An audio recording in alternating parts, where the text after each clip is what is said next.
All right, welcome back to Politics Now. We're still talking about national security with a major focus on the suicide bombings in Gwoza local government area in Borno State. And of course, joining us right here in the studio with me is Dr. Stephen Okwori, who is the Senior Security Manager, Stimirak International Limited, a security firm. He is a sociologist, security, safety, and crime management consultant. Doctor, thank you so much for being with us on the program again. Yeah, thank you for having me. It's been a while. Yeah. Okay, I don't see the conversation on insecurity going down anytime soon.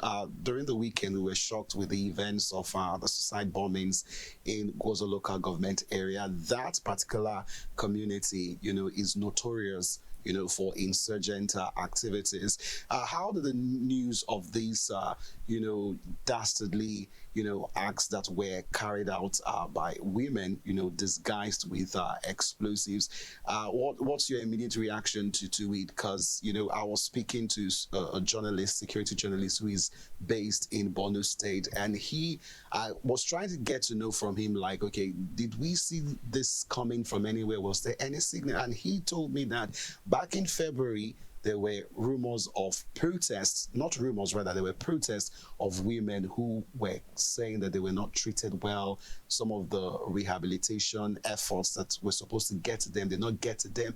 And they were threatening that they were going to join the Boko Haram. They were going to surrender themselves to the Boko Haram. And then, the government came out with reports that, oh, that's not true, and all of that. So he said he could trace this from that. But as a security expert, this is something that we've not witnessed for some time now. I mean, insecurity is still prevailing in the country, but suicide bombing, I mean, what's your reaction to this?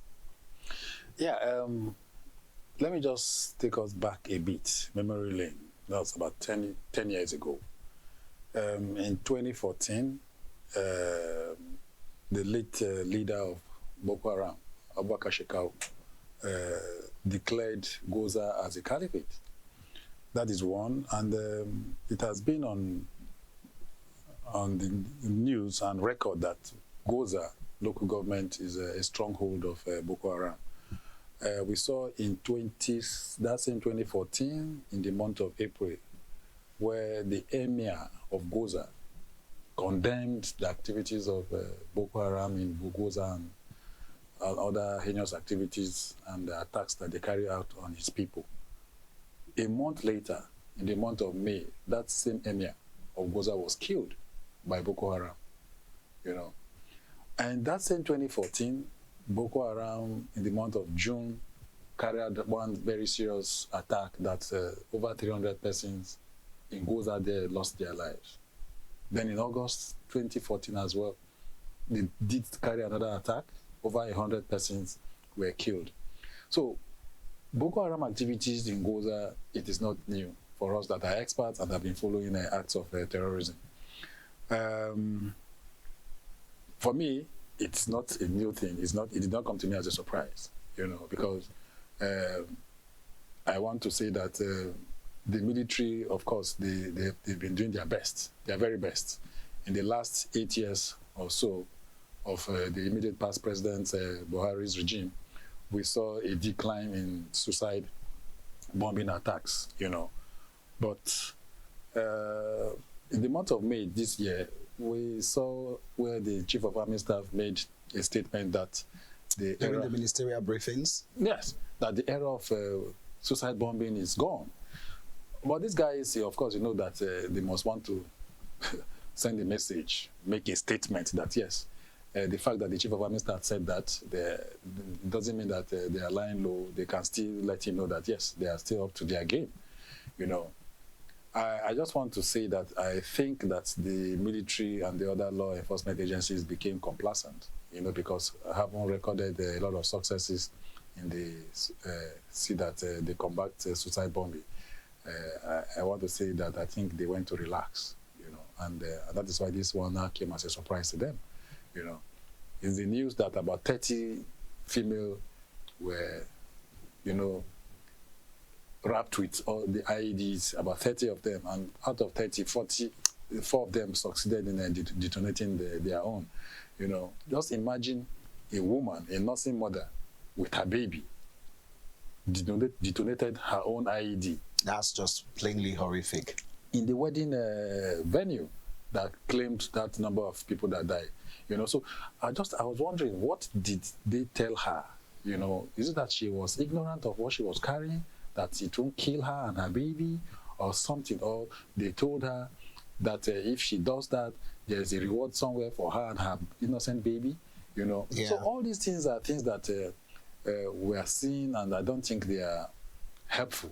Now, just going by what Haruna, the journalist that I spoke with in Borno State, told me about some of these women who actually protested that they were going to join the Boko Haram because of the rehabilitation efforts and, means of livelihood. We can attest to the fact that economic hardship is still, something that is still a major problem for most Nigerians, not to even talk of people, who have been affected as a result of insurgency. So given the height, of economic hardship, they're frustrated, and they can be vessels and instruments and agents of destruction, which is what we have seen. So there seems to always be this trace, between socioeconomic amenities that are unavailable for these people, and then the Boko Haram, who takes advantage of this, to cause havoc amongst the people. Now, when you look at the angle of the security operatives, they can't do that because theirs is to secure the lives. So on the part of government now, most especially the Borno State government, and the efforts, to ensure that these people get their lives back and get their, means of survival back, if this continues to linger, then it becomes a recurring problem for the state. How would you assess what the situation in Borno State? Because you have hailed the military that they've done very well, but they relaxed. Now, you see, this same Boko Haram, they're out there destroying what government is doing. They are out there. Of course, some of the acts of terrorism is destruction of government infrastructure. And even private infrastructure. So if government is trying to meet up its responsibility by providing healthcare centers, schools, providing portable drinking water for the civilian population that are there in Borno, and Boko Haram at the end of it comes to destroy this infrastructure. So in this our conversation, we should try and see how to balance it, in the sense that the government of Borno State is making its own effort. Don't forget that they have tried to build some communities that were destroyed by Boko Haram. But according to the journalists, these women who were protesting, there seems to be a way whereby, it doesn't really get to them. So not like the government is not really doing anything, because I was very keen on okay, let's even get down to the local government level, because there is what the federal government can do, there is what the state government can do, and then also at the local government level, if it doesn't get to the grassroots, that is the problem. Yes. And unfortunately, the state governments have destroyed the third tier of government, which is the local government. Why am I saying this? The allocation of resources that is supposed to get to the local government, that should make the local government functional to perform some of their constitutional responsibilities at the third tier of government, because they are the grassroots. They interact and mingle with the people at the grassroots. The resources or the allocation that is supposed to get to them, the state governments at that level take more than half of it. What gets to the local government chairman and the likes is just monies for salaries and running costs and all that. Then the other monies that is supposed to be meant for providing some of these incentives or whatever these people need to see how to take care of themselves, when the local government cannot have to, when they don't have their resources, you don't expect them to provide them. So I think that the federal government should look at what the governors are doing to the local government, so that the funds that is meant for local government should get to them. And we should see that the funds are judiciously used by the chairman of the local governments that we have in the country. And I want to use this opportunity to commend the National Assembly for trying to see that they pass a law, because I think the president sent an executive bill where the funds of local government should go directly to the local government. I think it's the way to go.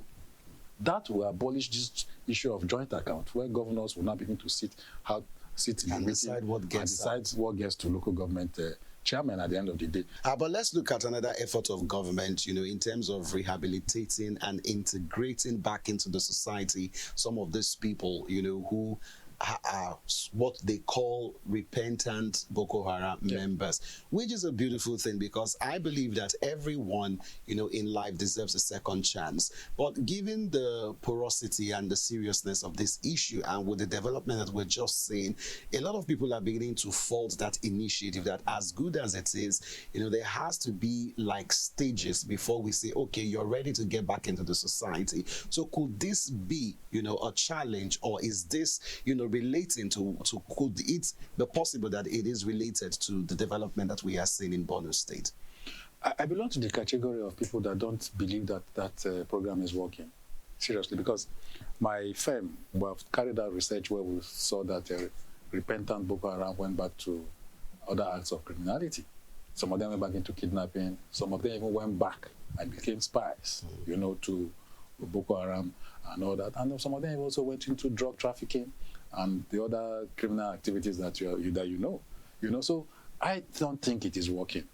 Now, some of them surrendered because of the firepower, that the soldiers during ground operations and the air component of the Nigerian Air Force are melting on them. So they were forced to just give in. They were forced to give in.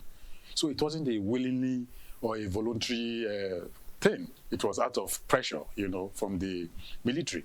So such a person, I think that they just use that as an opportunity not to be killed. At the end of the day, they come and follow the process, and when you let them out, and they go back to the acts of crime or criminality. But when they are integrated into the society, because when you look at developed societies like America, there seems to be like a watchdog. Even when they are in the system, you're being monitored on a daily basis with your communication, every call you make, every text that you make. But I know we are not as advanced in Nigeria to have that kind of detailed monitoring. So in this case, how do we prevent, having somebody, goes back in and becomes an informant, directly to those who perpetuate this evil acts? Yes, it is not.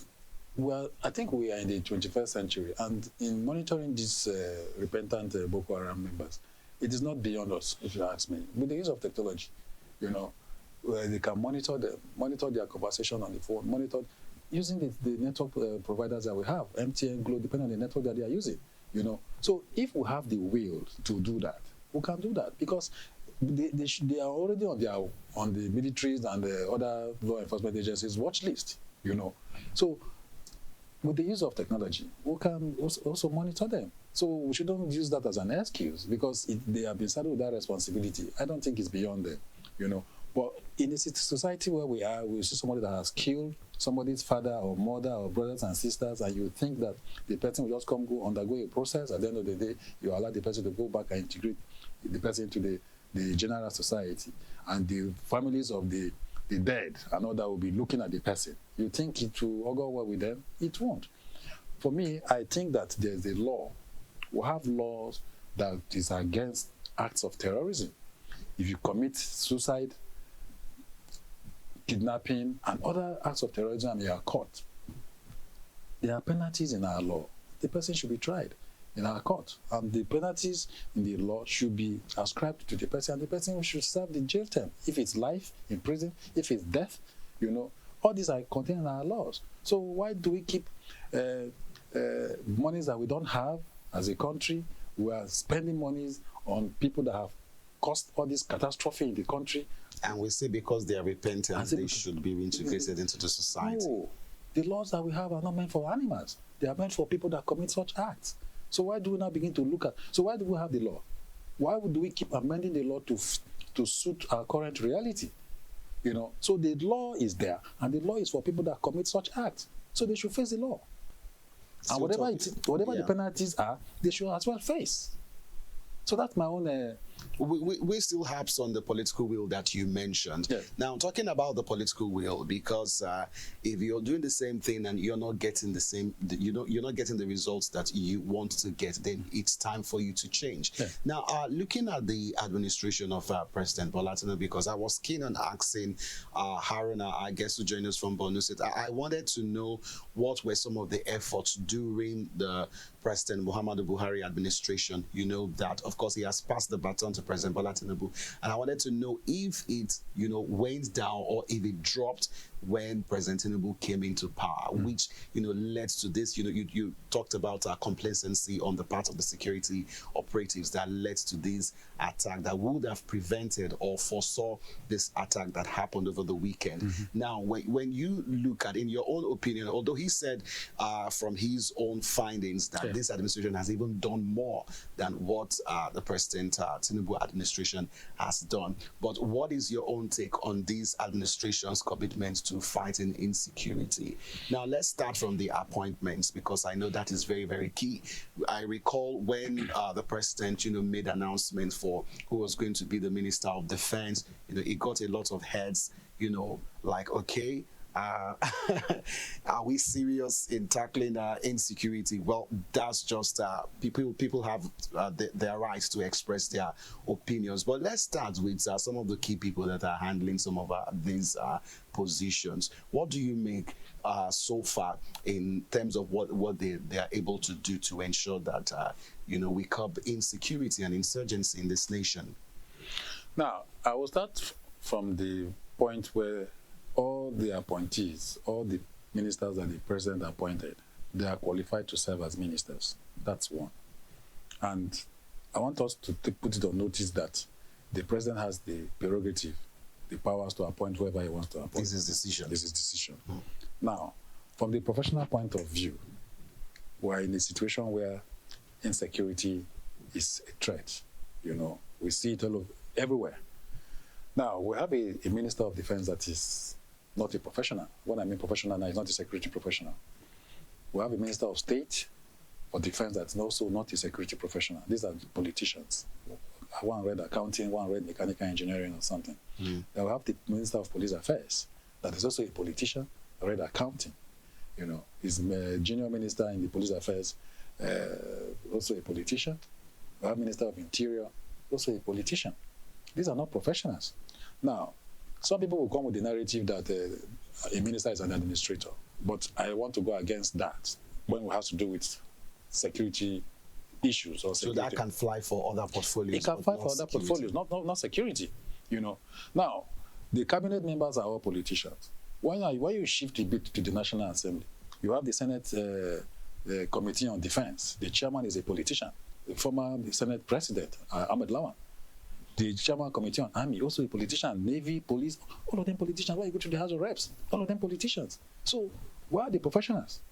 Now, the National Assembly, I won't blame them. Yes, it's possible that they won't have professionals that are members of the National Assembly that should assume positions like chairman, committee on defense and the likes. But when it comes to the cabinet members that are appointed, what is wrong with looking out for professionals? You take people to an unfamiliar terrain and you expect them to deliver, you won't get the adequate or the required result. Yes, during the ministerial briefing or report of 1 year, the scorecard of President Tinubu, the Minister of Defense, yes, he came to read out what the Ministry of Defense and the Office of the Chief of Defense and the Army and all that presented give to him to come and read. He came out and said about 9,300 Boko Haram terrorists and bandits were neutralized. When we say neutralized, it means they were killed, 9,300. Then about 7,000 were arrested. Then at some point, 4,641 hostages were rescued from Boko Haram captivity. Then he went ahead to say that about 4,882 assorted arms were recovered and 83,900 ammunition. Commendable. That's what the military has done. In the first and second quarter of this year, we saw where the Ministry of Defense now gave a report that 5,990 terrorists were arrested 4,596 were also neutralized. 3,256 or thereabout were also rescued from hostage the kidnappers then. All these are what the military are doing, and we must have to commend them for doing that, you know. But apart from what the military is doing, what is the political class? What are they doing? Are they providing the military the logistical support? I hear that 52,000, 57,000 is the salary of an average soldier. These are people that have taken it upon themselves to protect the territorial integrity and boundaries of the country and protect citizens that are residing in it, and you are paying them that kind of amount. Something should be done about their remuneration that would make them committed to what they are doing. These are people that pay the supreme price of their lives being taken away. They are ambushed on daily basis, killed in the front line of duty. These are things that we expect the political class to see that they improve on it. Provide them whatever they need to provide, they need to work with. The legislature, on their part, is to see that they carry out oversight functions to see that monies that are being appropriated for this technology, gadgets, and equipment that they need to work with are used for the purpose. It's not for them to begin to oversight into their pockets. Let us see that they are effectively carrying out oversight functions. Talking about the monies, they've been released because security is still number one Yes. in the ranking in terms of budgetary provision. Yeah. So, I mean, it will have to do with how it gets down to actually do what it's meant to do in terms of our security architecture in the country.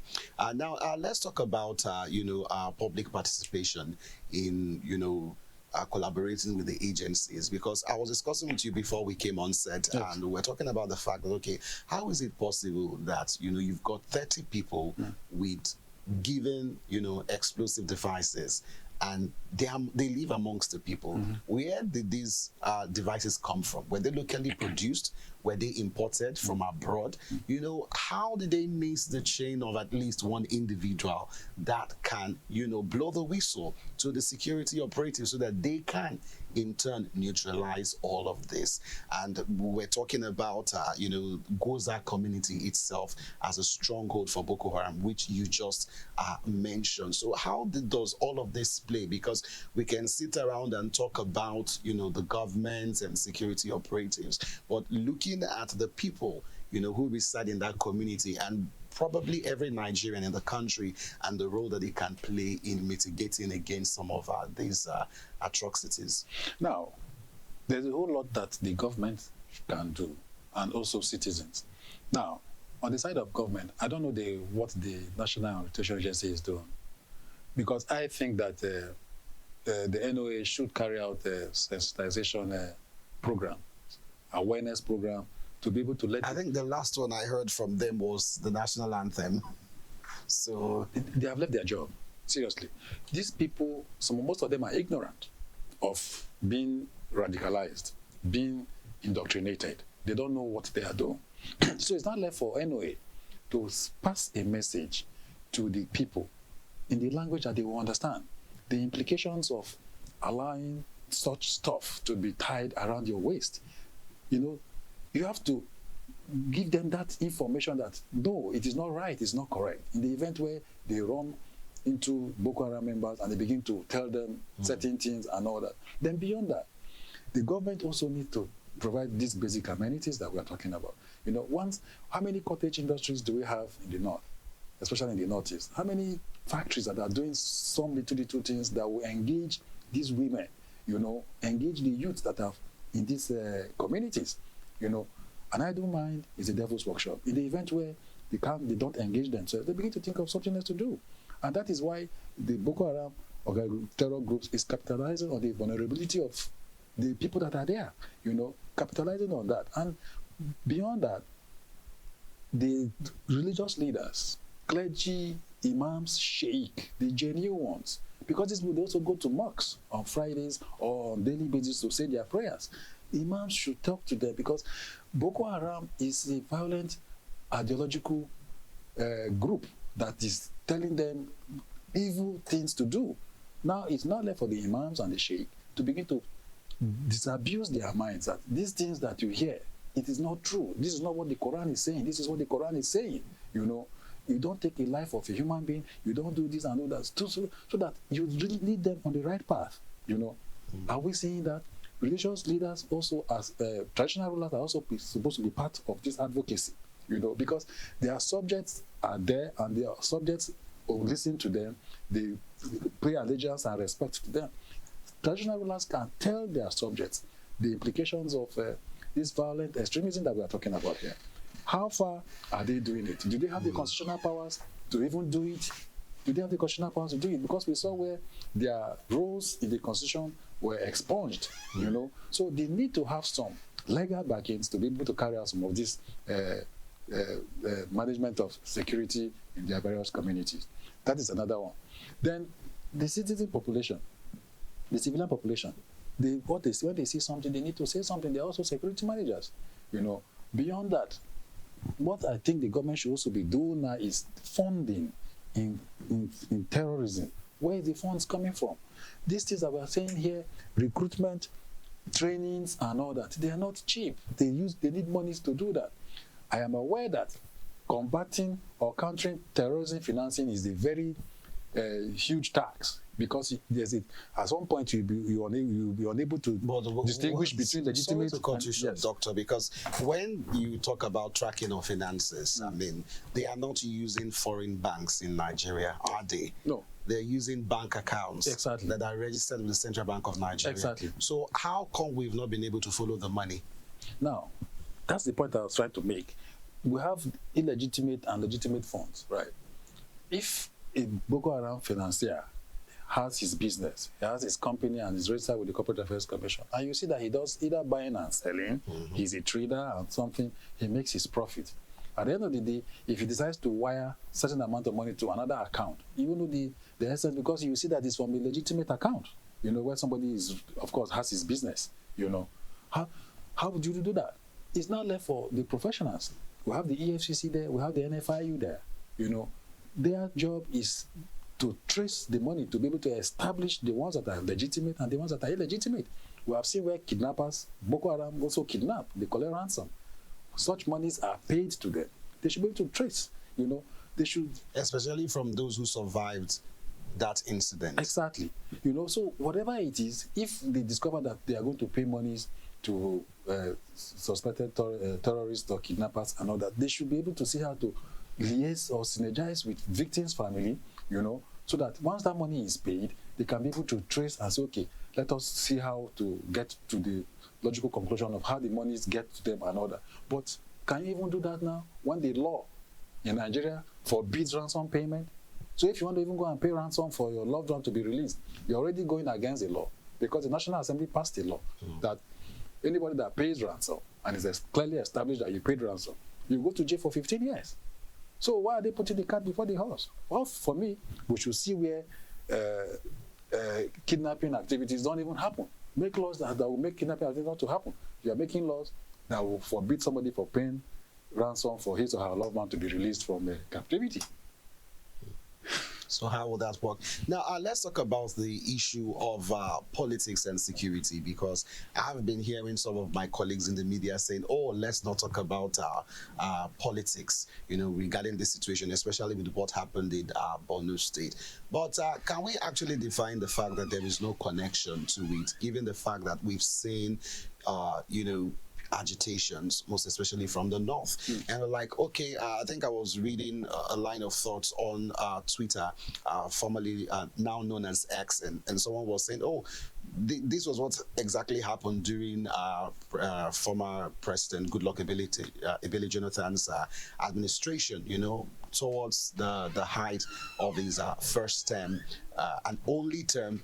There were these agitations, from the north, and we started seeing, a lot of insecurity. And then President Muhammadu Buhari came in, and all of this has been sorted out. These are speculations. I'm not saying this is true, but we can always, when it comes to if people lose their lives, then every option and every line of thought has to be considered. And then you look at now that a southerner is in the seat of power in the person of President Tinubu, and then these agitations, also still flying around, and all of that. So when you look at insecurity generally, I just don't want to limit it to what's happening in Borno State, but can we really remove politics, given the fact that some of the key people, like you have mentioned, who sit in the power of position in this security, structures that has been put in place? Like you said, most of them are politicians. So how will that not play into how they handle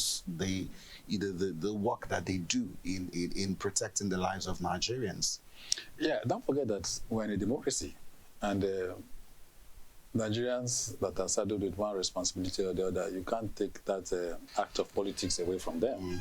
So, consciously or unconsciously, the politics must raise head, politics must play out, in their dealings, But I think that the fact is they should hire, which of course they've started doing, they hire professionals in the security sector that are working very closely with them, to see that that part that is lacking, or that gap, the professionals now will now help in closing the gap.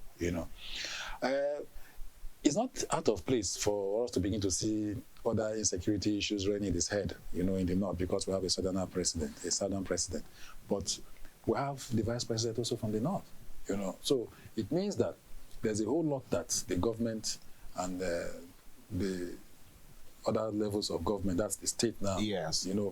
I was impressed when I saw in the Northwest, governors came up with a national security summit where issues bordering that region were discussed extensively.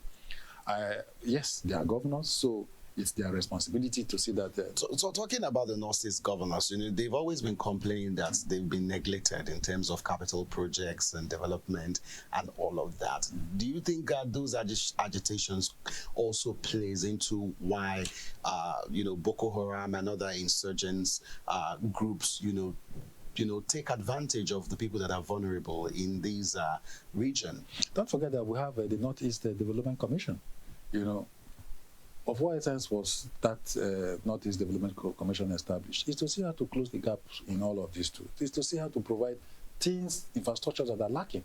They construct roads, they build schools, they build hospitals and the likes. So whatever the governors in Borno, Yobe and Adamawa are doing, the Northeast Development Commission is to see how to complement or support them in another dimension. So I think that enough is provided, but we have not gotten there yet. But the government is making effort to see that the agitations, what the people from the Northeast are asking for, is met. But I think that we need to have that commitment, that political will, to see that what is contained in our budgets, are truly implemented and implemented to the latter, So what that is done. But don't forget that human beings, their needs are insatiable, The more you try to make them happy, the more they keep demanding. The more they keep demanding. Now, I wanted to bring your attention because it's becoming a norm now, female suicide bombers. Yeah. As an expert to yourself, because that's the question a lot of my colleagues in the media have been trying to answer. Why female suicide bombers? And given the complexity, I don't think there's anything complex about it, but you look at some of these regions, their beliefs, cultural identity, it's very easy, for these devices to be hidden, someone wearing hijab. Yeah. You understand? So for the government in that place, like, how do they bolster up security in terms of checks and balances? Because the Haruna I spoke with in Borno State said his colleagues, most of them, some of his friends could not go to church on Sunday. He had a friend who could not go to the mosque on Friday. A lot of people are scared. That's going to cripple businesses in the state. Absolutely. The economy. Farmers can't go to farm because they're scared for their lives. So how does government, most especially in Borno State now, scale up our security checks so that, all of these evil happenings, is curtailed and we can put a check and hopefully a stop to it? Now, why the female bombers and all that? No, don't forget that women are feeble-minded. They are easily convinced, depending on the ones you are dealing with. And I think lack of education, is also a factor that is also, because up there in the north, the women are the ones that are, they don't support even them going to school, you know. So once they just get them, they easily convince them and make some promissory notes and give them some instant funds that you think that they can work with. Meanwhile, they don't know that they're going to kill themselves, you know. So I think education is key, you know. They need to be educated, either a conventional, a formal one, or even through their Islamic trainings and all that. They need to be educated, you know. So the point I'm making is that education is key. Orientation, they need to be sensitized so that let them be aware of the implication of carrying out such attacks. Then the government, they need to provide dividends of democracy for the people, which is very key. Then our security agencies needs to be very professional. They should not take anybody for granted. If you see anything suspicious based on their training, you try and search to know what the person is after or the person is up to. I recall that one of the bombers was detonated at her home because she became panicked when a soldier engaged her. Don't forget that a soldier also died, you know, as a checkpoint. It was in the report. Yeah. So these are the things. Everybody should be seen as a suspect because it's an asymmetric warfare. You don't know who your opponents are, you know. So everybody is a suspect. And as you see them as suspects, deal with them as suspects, you know. All right. Once again, Dr. Stephen Okwori, thank you so much for being with us on Politics Now. And our sincere condolences goes to all those in Borno State, and not just Borno State, but also across Nigeria who have been affected in one way or the other as a result of insecurity in Nigeria. Our prayers are with you. Once again, thank you so much for watching the show. My name is Mono Balagobo, and it's bye for now.